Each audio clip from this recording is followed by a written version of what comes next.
December 29, 1890, the fateful day of the Wounded Knee Massacre. All the conflict that happened between the Sioux and the settlers all started because the settlers wanted the land the Sioux were living on and wanted almost everything the Sioux had. They pushed more than 3,000 Sioux onto reservations.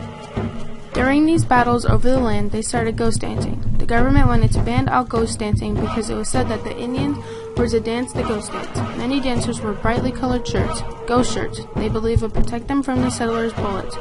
During the fall of 1890, the ghost dance spread through the Sioux villages of the Dakota Reservation, revitalizing the Indians and bringing fear to the whites. The settlers then contacted the authorities saying, "Indians are dancing in the snow and are wild and crazy. We need protection and we need it now. The leaders should be arrested and confined at some military post until the matter is quieted, and this should be done now." Because the settlers contacted authorities, this also created more tension between the two.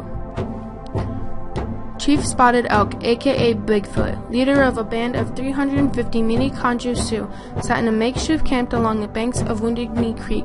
The band was surrounded by U.S. troops sent to arrest him and disarm his followers. The atmosphere was tense since an order to arrest Chief Sitting Bull at the Standing Rock Reservation just 14 days earlier had resulted in his murder, prompting Bigfoot to lead his people to the Pine Ridge Agency for safe haven. While confiscating their weapons, a shot pierced the brisk morning air.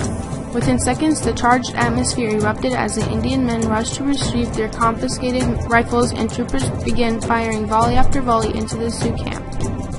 From a hill above, a Hotchkiss machine gun raked the teepees, gun smoke filled the air, and men, women, and children ran for a ravine near the camp, only to be cut down in crossfire. More than 200 Lakota lay dead or dying in the aftermath, as well as at least 20 soldiers. Only 27 Black Elks survived.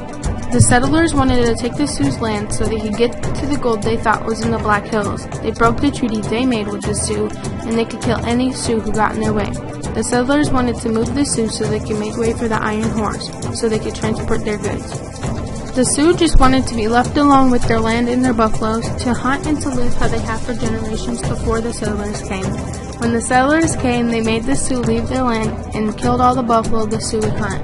They wanted all the Sioux's things in their land and kept making promises that they wouldn't take any more of their things, but they never kept them. Only 7 years ago, we made a treaty by which we were assured that the buffalo country should be left to us forever. Now they threaten to take that from us also. Chief Sitting Bull, 1831 through 1890. The value tension in this war was law versus ethics. Law prevailed because the settlers broke the Treaty of Fort Laramie. Lieutenant Colonel Custer broke it because he declared there was gold in the South Dakota hills. They came in, and any Sioux standing in the way could be killed. It was not ethically justified to kill hundreds of people just because you believe they have something valuable in their land.